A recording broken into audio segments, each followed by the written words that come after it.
Welcome to the morning. The impossible happened when a handful of American Rangers scaled a 100-foot cliff under fire straight into the heart of Hitler's Atlantic Wall. June 6, 1944. Normandy, France, wind screaming off the Channel, artillery thundering in the mist, the sea itself turning red beneath the boats.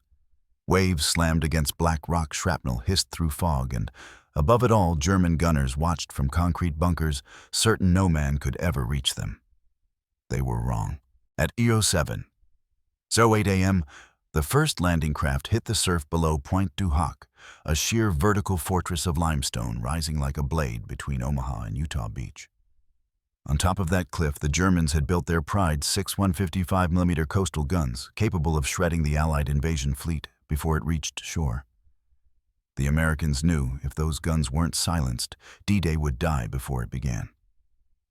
But the path to them was madness itself. A climb up a wet, crumbling cliff under machine gun fire with no cover, no retreat, and no chance to reload. The boats came in hard. Waves slammed them sideways. One ranger shouted, "This is it then!" The air exploded.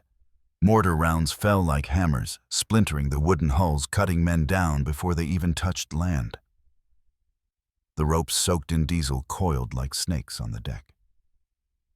Grappling hooks fired upward, trailing lines that vanished into the fog. Some fell short, some caught. Others burned as tracer fire sliced through them. Still the Rangers climbed. They climbed through blood and saltwater boots, slipping on slick rock hands raw from rope-burn rifles slung across their backs. Germans leaned over the cliffs, dropping grenades, pouring machine gun fire straight down. The explosions shook loose stones and dust, turning the climb into a rain of death. Yet somehow, one by one, they kept moving. They were soaked, deafened, blinded, but they moved. Sergeant Leonard Bud Lomel reached halfway before a bullet shattered the rope beside him. He swung out, dangling in midair, knife between his teeth, waves crashing below. He cut the broken strand, grabbed another, and climbed higher. Above him, Lieutenant Colonel James Rudder shouted into his radio through the wind, "We're on the ropes, but we're going up." It was less an update than a declaration, the moment when reason stopped mattering. At 07:27, the first man reached the top. Private First Class Jack Kuhn hauled himself over the lip of the cliff, landed face first in dirt, and rolled aside just as a German stepped out of a bunker. Kuhn fired first. The German fell backward, and suddenly the impossible was possible. One by one, Rangers followed. They fanned out through the smoke, throwing grenades into bunkers, firing into trenches, charging through wire. The defenders were stunned. No one had believed the Americans would even attempt it, not here, not at this angle, not against these odds. The Coastal Command had declared Pointe du Hoc impregnable. Now, impregnable was burning. Below the sea was chaos. More landing craft tried to follow, only to be torn apart by artillery from Omaha. Waves carried bodies, ammunition crates, helmets, blood. The smoke turned everything gray. A German officer peered through binoculars and muttered, "Unmöglich, impossible," as he watched silhouettes crawling up the rock face like ghosts. The men above didn't hear him. They were too busy surviving seconds at a time. Lomel and his team sprinted inland toward the suspected gun positions, craters, concrete pits camouflaged with nets. When they reached them, they stopped. The guns were gone. The great weapons that had justified the suicide climb missing. Only telephone poles cut to resemble barrels remained. The deception was perfect. The Germans had moved the real guns inland days before. The Rangers had stormed hell for a mirage, but retreat wasn't an option. Lomel sent men scouting along a dirt road south of the cliff. There, hidden under camouflage, they found the real 155mm guns, fully operational, pointed toward Omaha Beach, loaded and ready. With grenades gone and rifles empty, Lomel and Sergeant Jack Kuhn used thermite grenades to melt the breech blocks, destroying all 6 in minutes. Without those guns, Omaha survived. At that same moment, the invasion fleet offshore, thousands of ships, hundreds of thousands of men, continued forward, unaware that its fate had just hung by a rope. Pointe du Hoc was chaos, carnage, and salvation all at once. The radios crackled with partial messages, static-filled fragments. Objective reached, heavy losses, guns destroyed. Command didn't believe it. They couldn't. The Rangers were outnumbered 10-1, isolated, nearly out of ammunition, and yet the line held. By 09:30, only 90 men remained combat-ready out of the 225 who'd landed. But the flag was up, tattered, smoke-stained, but visible through the haze. Ships offshore saw it and cheered. The impossible climb had become a symbol, an omen that maybe, just maybe, D-Day could work. Above the cliffs, the Germans were regrouping. Below, more Rangers were still trying to land, still dying in the waves. The air was thick with cordite and salt, every breath tasting like iron. In the distance, you could hear the faint roar of bombers over Omaha, the invasion's heartbeat pulsing through the storm. And somewhere in the middle of that inferno, a single Ranger carved words into his helmet with a bayonet for the ones behind us. Because that's what it was, not a battle for victory, but a sacrifice for possibility. Pointe du Hoc wasn't supposed to be taken. But the men who climbed that morning didn't care what was supposed to happen. They just climbed. Before we begin, leave a comment where you're watching from and the exact time you're listening. Imagine standing on that boat, staring up at a cliff that should have been unscalable, hearing the bullets hiss past your ears, knowing you've got one chance to reach the top. Where would you be in that moment, on the rope, in the surf, or still breathing before the climb begins? June 5th, 1944. The night before the storm. Over the English Channel, the sky was heavy with cloud, the sea beneath restless, and the ships, 5,000 of them, swayed in silence, their engines humming like a single heartbeat, waiting for dawn. Operation Overlord, the greatest amphibious invasion in human history, was about to begin. Every man aboard knew the numbers. 160,000 soldiers, 5,000 landing craft, 7,000 vessels, 11,000 aircraft. And yet all that power hinged on one point of rock rising from the coast of Normandy, Pointe du Hoc. The Germans had made it a fortress. Atop its cliff stood a battery of 6 155mm guns, each capable of firing a 95-pound shell over 15 miles, enough to turn the invasion beaches into graveyards. Omaha lay to the east, Utah to the west. From Pointe du Hoc, those guns could sweep both. The U.S. Army's intelligence reports called it the keystone of the Atlantic Wall. Take it, and the invasion might survive.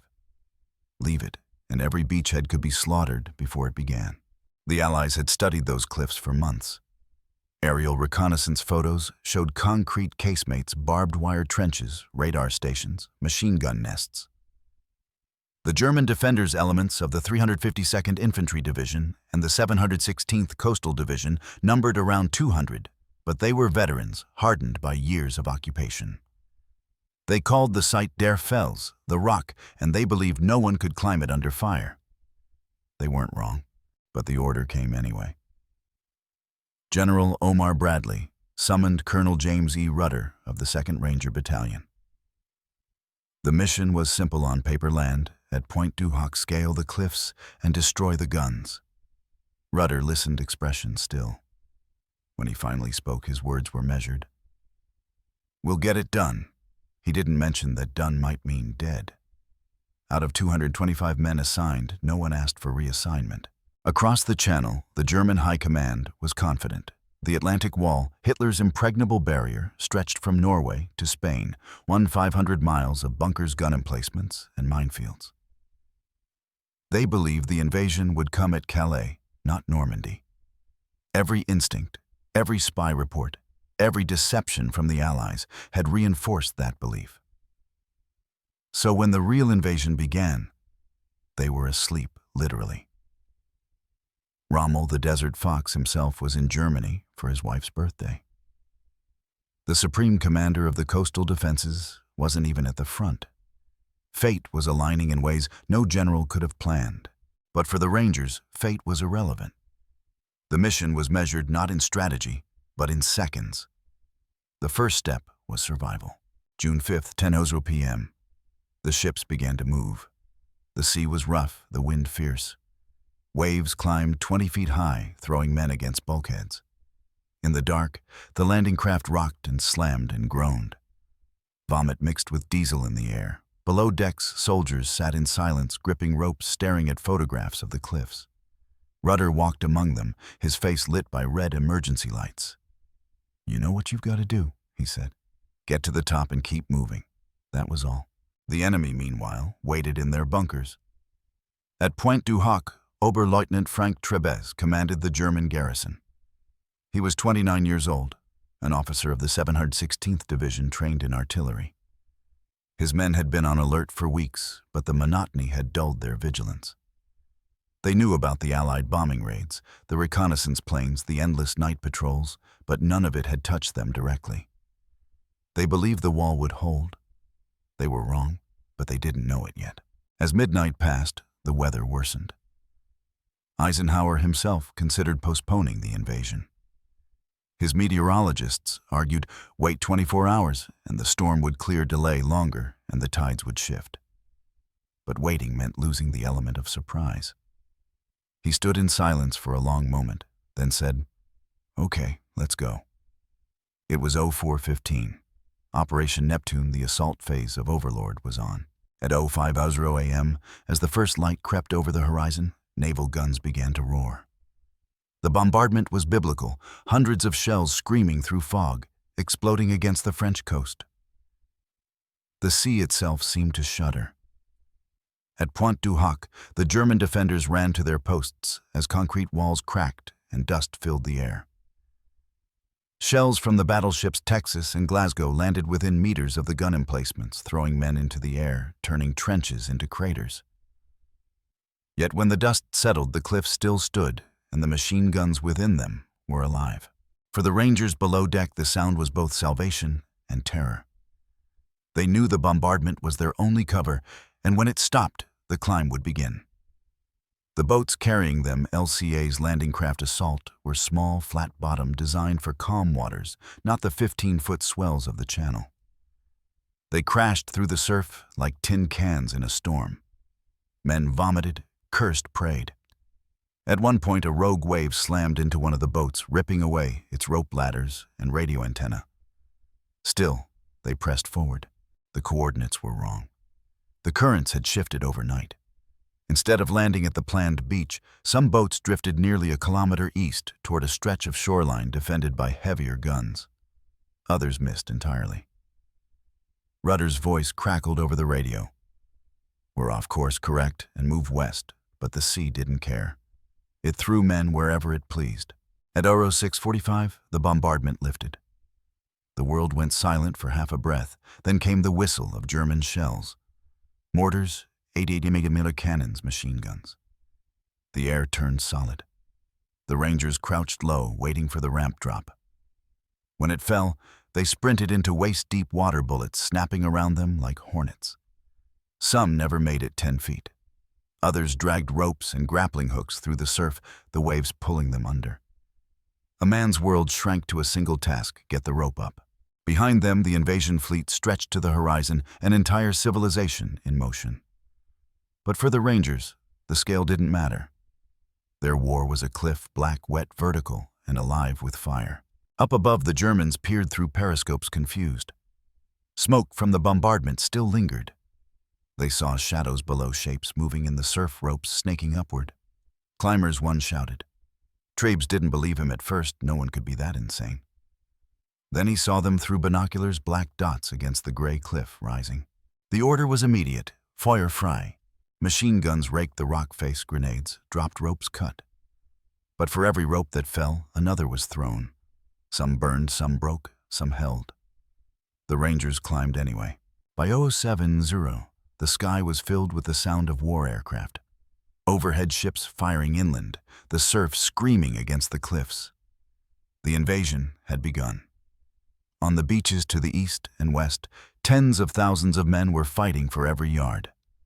Pointe du Hoc was just one speck in that vast mosaic, but it was the speck that mattered most.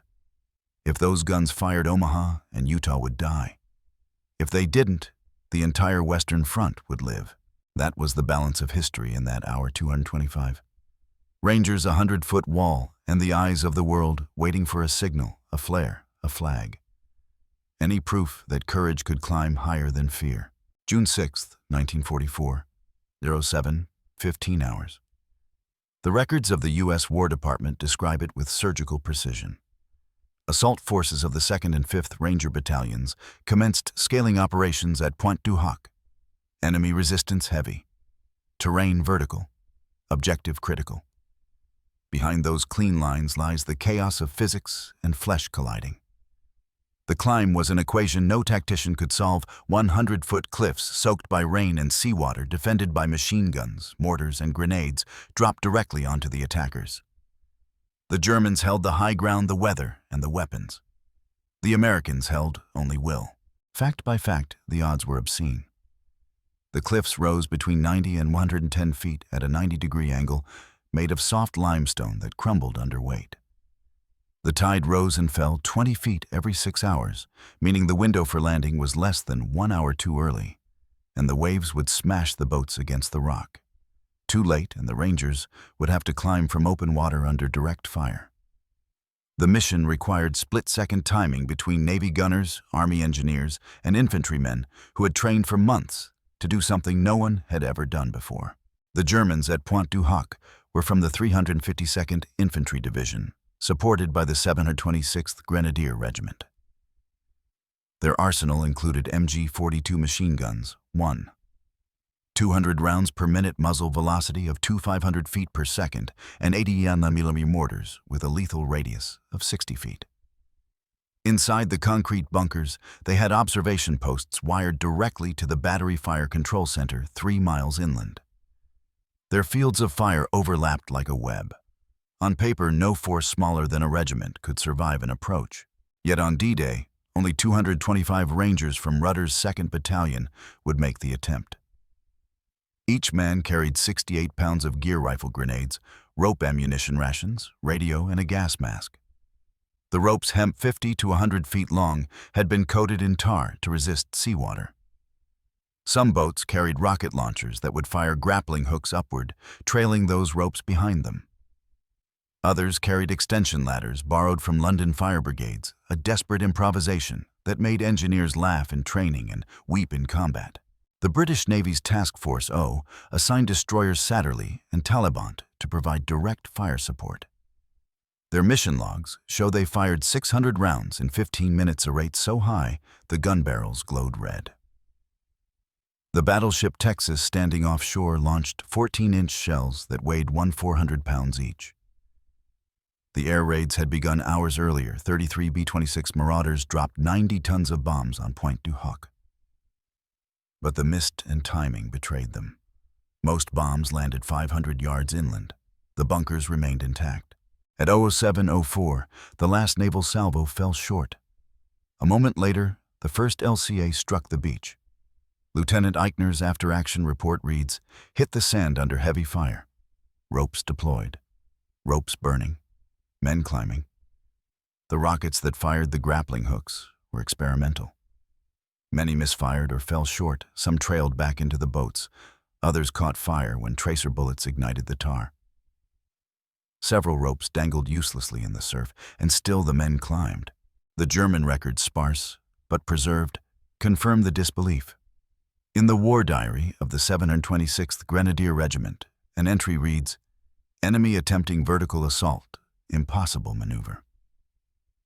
Impossible, yet happening. Machine gun fire poured downward, cutting ropes, hitting bodies that swung and fell, but replacements climbed over them. The Rangers fired upward with pistols and carbines, bullets ricocheting off the cliff like sparks. Engineers at the base attached fresh ropes to grappling hooks and fired again until their launchers were empty. Physics, chemistry, and will converged in that hour.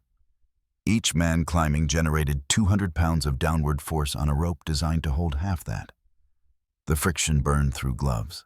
The sea spray turned the limestone into mud. Yet the men's movements became mechanical: 3 pulls, 1 rest, breathe, repeat. Those who slipped simply tried again. Within 30 minutes, a handful reached the top. The official signal code for success, Dog 1 taken, was sent at 07:45. But the truth was less clean. Out of the 225 Rangers who landed, fewer than 90 were still able to fight by mid-morning.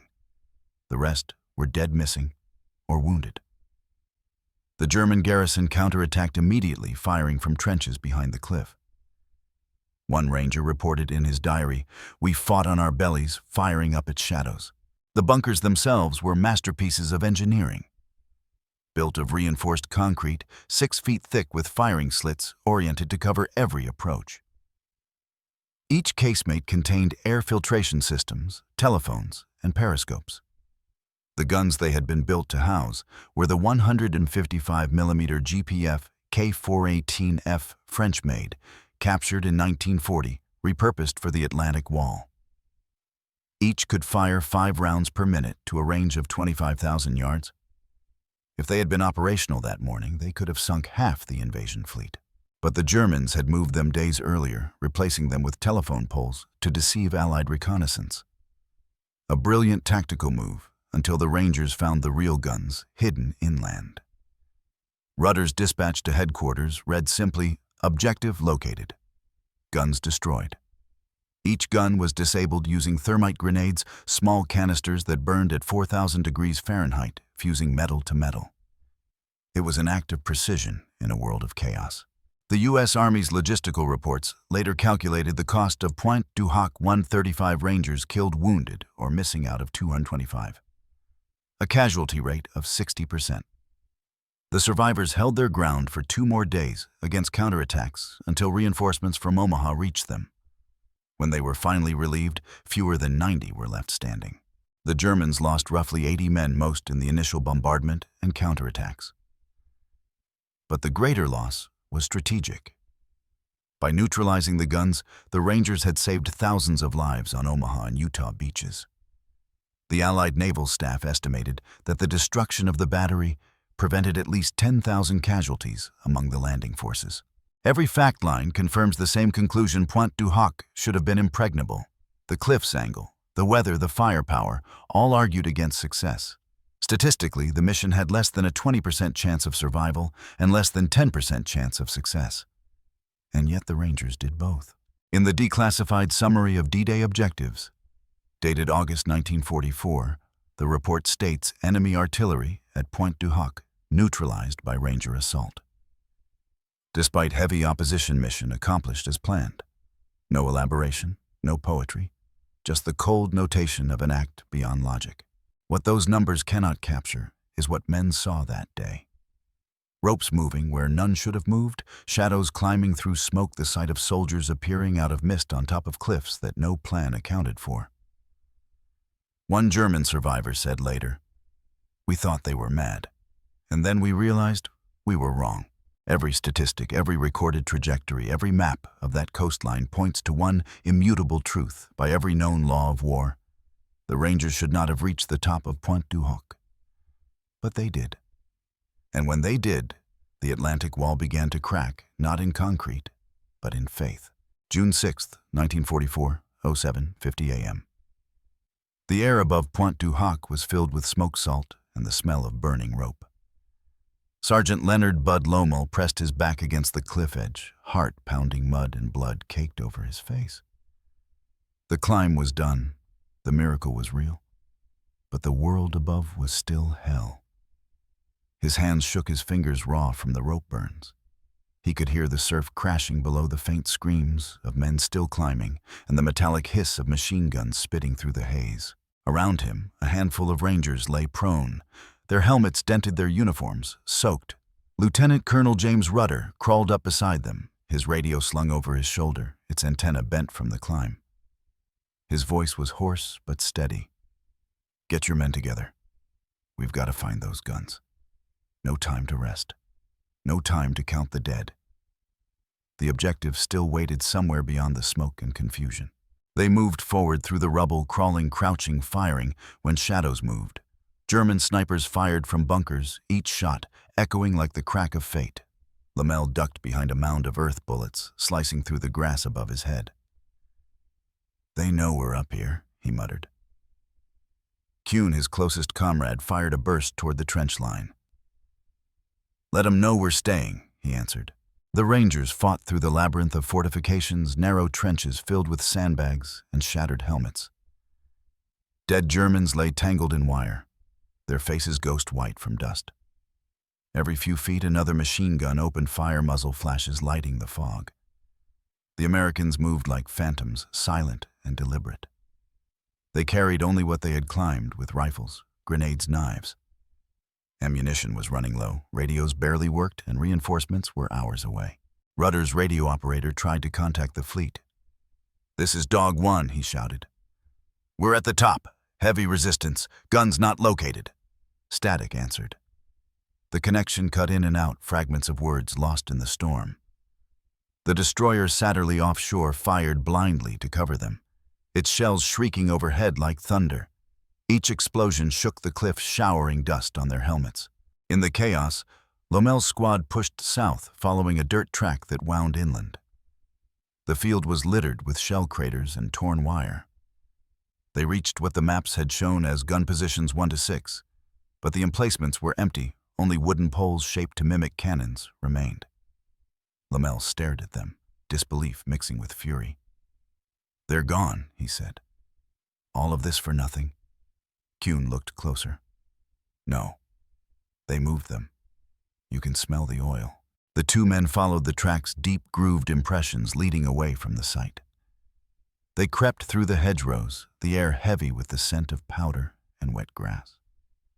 After 500 yards, they found them 6 155mm howitzers hidden beneath camouflage netting in an orchard, their barrels angled toward Omaha Beach. The guns were loaded, sights set, crews nearby, preparing to fire. The Germans hadn't expected the Americans to reach this far, this fast. For one perfect second, surprise belonged to the Rangers. Lomel acted without hesitation. He and Kuhn sprinted forward, rifles raised. "Cover me," he shouted. The Germans scattered, shouting, grabbing weapons. Lomel yanked the pins from his thermite grenades and dropped them into the breeches of the first 2 guns. The white-hot flame erupted, molten metal fusing the barrels shut. He repeated the act for the next 2, then smashed the last pair's elevation gears with his rifle butt until the steel bent. Smoke filled the orchard. In minutes, the guns were silent forever. They ran back toward the cliffs, lungs burning, the sound of distant explosions following them. "Guns destroyed," Kuhn shouted into the wind. No radio, no confirmation, just the words themselves carried by breath. That message shouted into empty air was enough to change the course of the morning. Back at the cliff's edge, Rudder was organizing a defense. German reinforcements were gathering machine guns, repositioned mortars, zeroed in. The Rangers, outnumbered and nearly out of ammunition, dug in among the craters. Lomel's group rejoined them, panting. "Guns are gone," he said simply. Rudder nodded, eyes sharp but tired. "Then hold here." They held for 48 hours. 2 days without food, with only rainwater to drink, surrounded by German counterattacks. They fought from shell holes, throwing captured grenades back toward the enemy. Every hour another Ranger fell. When they ran out of ammunition, they used knives. One man, Sergeant Stuyvesant, later wrote, "We didn't think about fear. We were too busy staying alive." By the morning of June 8th, when relief finally came from Omaha Beach, only 90 of Rudder's original 225 men were still able to fight. The rest were dead, wounded, or missing. The cliffs around them were littered with bodies, American, German, all the same color beneath the dust. The air smelled of salt and smoke, and the sky was finally clear. Rudder stood on the edge of the cliff, looking down at the sea below. The boats were gone. Only debris floated now, broken wood helmets, ropes swaying with the tide. He turned to Lomel, his voice low. "You got the guns?" Lomel nodded. "Yes, sir." Rudder exhaled, the weight of 2 days slipping from his shoulders. "Then we did what we came to do." He didn't smile. None of them did. Victory had no room for celebration, only exhaustion. They'd climbed the unscalable, held the impossible, and lived just long enough to see the sky again. In his diary that night, Rudder wrote, "I never saw men fight like that. They were beyond brave, they were elemental." Lommel years later would say, "I don't remember the climb. I remember the smell, sea oil and blood. I remember the sound of the ropes and how they never stopped moving." Down on the beach, the tide had begun to rise again, covering the marks their ropes had left on the rock. The sea erased the evidence, but the memory remained carved into history as proof that will can crawl where reason cannot. And somewhere in the wind that day, between the cliffs and the waves, someone whispered what would become the motto of the Rangers themselves. Rangers lead the way. June 6, 1944. Noon. The storm of steel still raged along the French coast, but the tide had already begun to shift. What began as an impossible climb had become a mathematical miracle of coordination, technology, and willpower. Every battlefield, every ship, every rifle now served one unified geometry: push forward or die. The reports that filtered through the chaos told the story not through emotion, but through the cold clarity of contrast. The Germans had everything advantage promised them: elevation, entrenchment, artillery. The Rangers had only adaptation speed and fury. They had the high ground, we had the horizon. They had the guns, we had the precision to silence them. They had the walls, we had the ropes. They had certainty, we had faith. Fact after fact confirmed it. The balance of power on D-Day didn't shift through numbers, but through audacity. At 07:10, the Germans still believed they could contain the beachheads. By 13:00, that belief began to die. Naval coordination had evolved into an orchestra of destruction. The USS Texas, sitting 12,000 yards offshore, adjusted its firing tables, using radar returns instead of visual spotting, one of the first instances of naval fire control radar used in amphibious warfare. The shells landed within 50 yards of their targets, devastating any movement around Pointe rear trenches. German counterattacks broke before they could even form. They had fortifications. We had computation. The Luftwaffe was nowhere. Grounded by Allied air supremacy, Germany's vaunted fighters never arrived. In their absence, the sky belonged to swarms of P-47 Thunderbolts and Typhoons that strafed the roads, severing supply and communication lines. Bridges collapsed under bombs, columns of trucks burned black. By dusk, the 352nd Division had lost contact with its artillery command entirely. They had guns. We had the sky. The U.S. War Department's after-action report notes that of the 6 155mm guns at Pointe du Hoc, all were destroyed or disabled by Euro 900, accomplished without sustained support. Those words are clinical, detached, but their meaning is seismic. Without those guns, the beaches of Omaha and Utah remain survivable. The Allied Naval Command estimated that each operational gun could have inflicted over 500 casualties per hour. Multiply that by 6, and D-Day's story becomes one of mass graves instead of liberation. They had range. We had reach. By afternoon, the Rangers' radio operators managed to re-establish brief contact with the fleet. Rudder's message was fragmented but unmistakable. Mission accomplished. Casualties heavy. Situation uncertain. It was the code phrase the command needed proof that the impossible was now a fact. The message traveled across the channel through static and disbelief until it reached Eisenhower's headquarters. The Supreme Commander's aide simply wrote Pointe du Hoc secured. No exclamation mark, just the plain text of victory. Yet beneath the data, another story pulsed. One of endurance measured in inches. The Rangers at the cliff top held out against counterattacks for nearly 48 hours. German artillery from Grand Camp-les-Bains shelled them day and night. Ammunition ran so low that men began counting bullets like prayers. They scavenged German weapons, flipped MG-42s around, and turned the fortress into its own undoing. They had superiority. We had substitution. At one point, the Germans attempted to storm the Rangers' perimeter through the ruins of a trench line. The Americans down to 15 rounds each, coordinated by whistle. Each whistle blast signaled a volley, precise, disciplined, controlled chaos. When the Germans finally withdrew, the ground was littered with spent casings and silence. One Ranger wrote later, "We had no ammo left, only courage." And that was enough. What the Germans didn't understand was how quickly American logistics adapted to friction. Behind the beaches, naval engineers were already constructing artificial harbors, the Mulberries, capable of unloading 7,000 tons of cargo per day. Within 48 hours, tanks rolled onto sand once thought too soft for wheels. The Wehrmacht had spent years fortifying the coastline. The Allies built a new one in days. They had walls, we built bridges. Inside German command bunkers, confusion reigned. Messages from Pointe du Hoc contradicted themselves, first enemy contained, then guns lost, then nothing.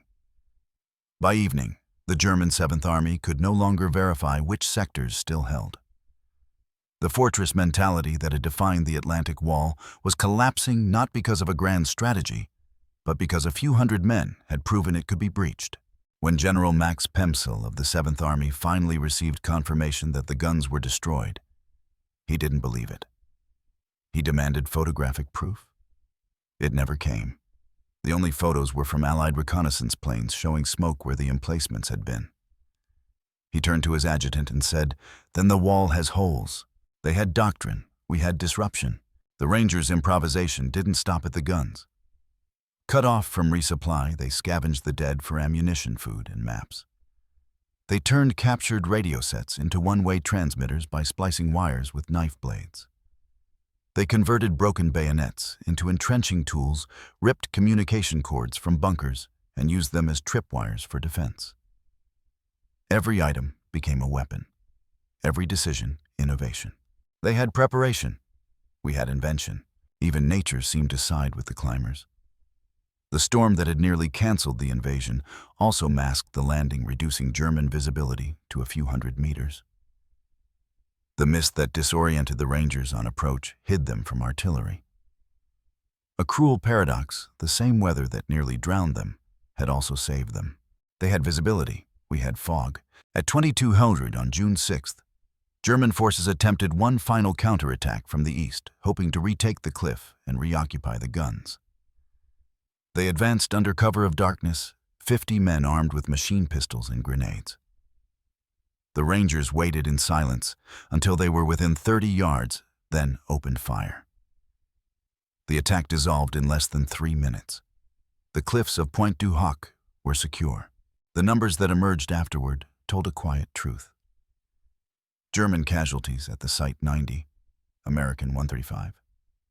The ratio 3-2 favored no one. But the outcome favored history. The Allies had landed on the beaches. The foothold was real. The westward push had begun. For decades, historians have argued whether the sacrifice was worth it. Some claim the guns, having already been moved, no longer posed a threat. Others counter that without the Rangers' assault, the artillery could have been repositioned within hours to strike Omaha. The truth lies between tactical uncertainty met by moral necessity. The mission wasn't only about destruction, it was about demonstration. They had fear, we had proof.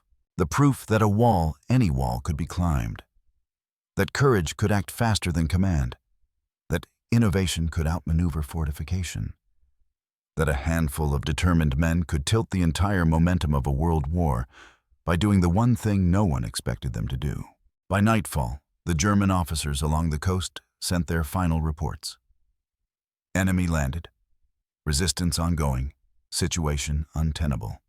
The word untenable, unsustainable marked the first crack in the language of Nazi invincibility. From that single fracture, the rest of the Reich would eventually crumble. They had a wall. We had men willing to climb it. June 7th, 1944. Dawn. The smoke still drifted from the cliff, curling upward in pale ribbons. It's as if the land itself were exhaling after the nightmare. The storm had passed, but not the noise. Sporadic gunfire still cracked across the hedgerows, mortars thudded from unseen corners, and the air carried that strange silence of victory. Not peace, but exhaustion, wrapped in disbelief. Pointe du Hoc was no longer a fortress. It was a graveyard. The Germans had vanished into the countryside, their command network shredded. The bunkers, once pristine fortifications of the Atlantic Wall, now stood open to the sea, like broken teeth. Inside them, everything smelled of smoke and fear-burnt cordite blood, damp stone.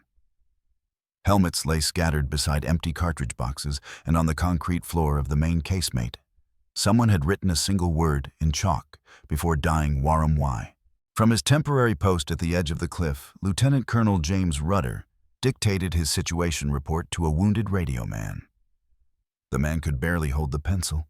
His hands trembled uncontrollably. Rudder's voice was calm, detached, as if reciting a checklist. Pointe du Hoc secured. Guns destroyed. Strength reduced. Awaiting reinforcements.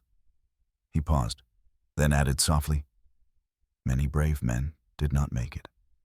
That line, never meant for publication, would later appear in official dispatches stripped of emotion, reduced to data. But in his voice, it carried the full weight of 48 hours balanced on the edge of a cliff. By that morning, the world had begun to move differently. The invasion had momentum. Omaha Beach, the bloodiest sector of all, was finally stabilized. Utah held firm.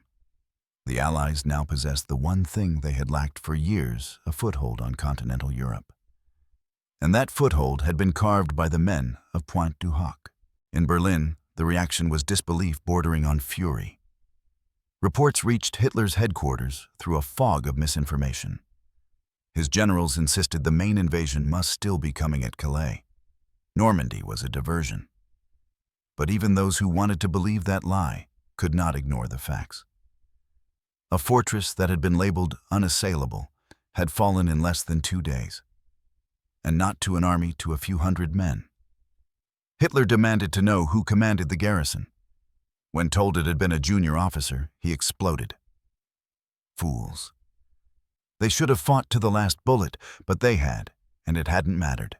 For the German military, Pointe du Hoc was not just a loss of ground. It was a psychological rupture. It proved that no fortification, no plan, no doctrine was beyond breach. The Atlantic Wall, the symbol of Nazi permanence, was now visibly mortal. Field Marshal Rommel, upon hearing the news, reportedly went silent for several minutes. When he finally spoke, he said, "If this is true, then the war is lost." The American High Command, meanwhile, viewed the victory with a grim clarity. The Rangers had succeeded, yes, but at a staggering cost. 60% casualties. Entire squads wiped out. Boats sunk before landing, a success that felt more like survival than triumph. Yet in those numbers lay the paradox of war, that sometimes the smallest actions bought at the highest price yield the widest ripples. The Supreme Headquarters of Allied Expeditionary Force SHAEF compiled a report within 72 hours. The language was bureaucratic, but its subtext was awe. Ranger objectives completed under extreme resistance. Enemy defenses neutralized. Mission justified in effect and morale. That last word, morale, was the invisible victory. Across the beaches, men heard what the Rangers had done. They heard about the climb, the ropes the guns destroyed.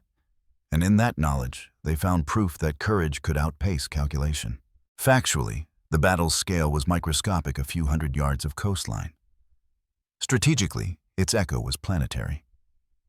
The Wehrmacht's coastal strategy depended on the illusion of impregnability. Once that illusion shattered, every German commander along the Atlantic Wall faced the same truth: the enemy could appear anywhere, climb anything, destroy everything once thought safe. The psychological dominoes began to fall from Cherbourg to Saint-Lô to Paris. But for the men who lived it, victory wasn't grand strategy, it was the absence of death for one more minute. Sergeant Lamel recalled later, "We didn't feel like heroes. We felt lucky." They buried their dead on the cliff's edge in makeshift graves marked by helmets and rifle butts. There was no ceremony, no music, just the steady wind off the channel carrying away the smell of war. When the reinforcements finally reached them on June 8th, they found what looked like the remains of another world. The Rangers' faces were gray with fatigue, their eyes sunken, their uniforms torn. Yet when asked for a report, Rudder simply said, "The job's done. Nothing more." That phrase, simple, unadorned, would later be carved into the memorial plaque at Pointe du Hoc. Behind those cliffs, far beyond Normandy, in the offices of Washington and London, the planners studied the reports. They analyzed tide patterns, artillery ranges, logistics, casualty ratios. They drew red lines across maps to show progress, neat, clean, geometric. But no map could show what it meant to climb under fire, to fight on a ledge between land and sea. War planners measured success in yards gained. History, however, measures it in moments like that, where human will exceeds its blueprint. In the following weeks, as Allied forces pushed deeper into France, the legend of Pointe du Hoc began to spread. Newspapers printed sketches of men on ropes, artists painted the cliffs with smoke and bravery. It became myth almost overnight. But the men who had been there knew better. Lamel said, "They talk about heroes, but I remember the faces of the ones who didn't come back. They were the heroes." By August, as the Allies liberated Paris, those same cliffs stood quiet again, waves crashing below, gulls circling above. The bunkers blackened by smoke remained silent witnesses. A few German helmets still lay half-buried in the sand. The ropes, frayed and fossilized by salt, still clung to the rock. Time had begun to reclaim the battlefield, but not its meaning. For the world, Pointe du Hoc became more than a battle. It became a question: how far can a man go when told he cannot? The Germans had answered with calculation. The Rangers had answered with movement. And in the end, movement won. In the debriefing that fall, Eisenhower himself reviewed Rudder's report. He underlined one phrase: no alternate plan. There hadn't been one. There couldn't be. That perhaps was the essence of the operation: no alternative, only ascent. Years later, when Rudder visited the site again, he stood at the same cliff edge, looking down at the surf. The wind whipped his coat as he said quietly, "We did our duty." He looked older, slower, but his eyes still carried the same fire that had driven him up the ropes that morning. "We did what we had to do," he added, so others wouldn't have to. The German records from the same period close with a single line: enemy-penetrated defenses, resistance insufficient, the understatement of defeat. History tends to sound simple when written by survivors. And so, Pointe du Hoc ended not as a victory parade, but as an echo, a lesson carved into the wind, that sometimes courage isn't measured by what you conquer, but by what you choose to climb. The wind over Normandy has never stopped. It moves the same way it did on that morning in 1944. Salt in the air, gulls tracing the same circles over the cliffs, waves breaking where the ropes once hung.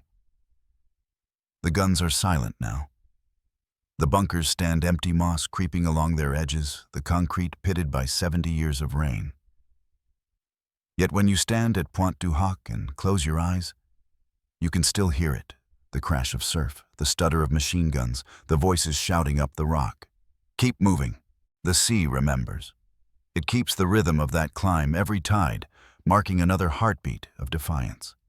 The cliffs remember too, each scar in the stone a signature of courage, each crater a frozen moment of disbelief turned into proof. The Rangers are gone now, most buried under white crosses in neat rows, far from the chaos they left behind. But their ascent endures not as a story of war, but as a parable of will. History tries to measure such things: tonnage of bombs, number of shells, bodies counted and buried. But some events defy the arithmetic of war. How do you quantify a man who climbs when told it's impossible?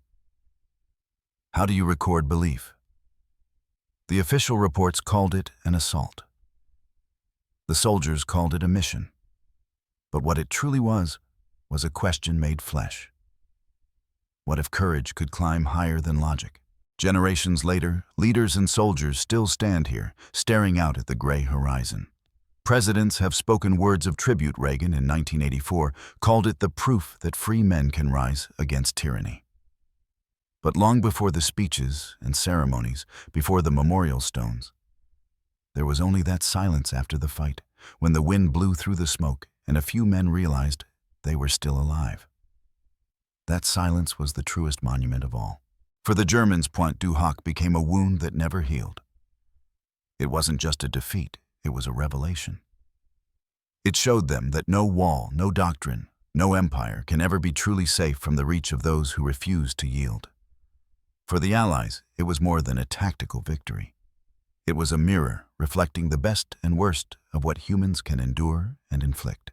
The echo of that climb stretched far beyond France. It became part of the DNA of modern warfare, the birth of the idea that elite units could reshape battles through audacity, precision, and trust. The Rangers at Pointe du Hoc didn't just win a hill, they rewrote the psychology of courage. Today, if you walk those cliffs at sunrise, You'll see the rope still coiled in glass cases preserved behind the memorial. You'll see bullet scars etched in the stone, the bunker apertures staring out to sea like blind eyes. The air tastes of rust and seaweed, and somewhere in that mix is the faint ghost of gunpowder. The place is quiet, but not peaceful. It hums as if the ground remembers what it cost to stay free. One ranger before dying years later was asked what he thought about when he remembered Pointe du Hoc. He said, not the fear, not the pain, just the sound of men climbing. Because that sound rope scraping rock breath against gravity hearts, defying the physics of war, is the same sound that carries through every act of courage since. It's the sound of the impossible becoming real again and again, whenever someone refuses to stop moving. The Atlantic Wall has crumbled. The empires that built it have faded. But the cliffs remain silent, cold, eternal, and on days when the wind shifts just right, it almost feels like the sea is whispering the same phrase the Rangers once shouted to each other through smoke and chaos. Lead the way. And as the camera fades, the question lingers in the air. The same one whispered by every generation that followed.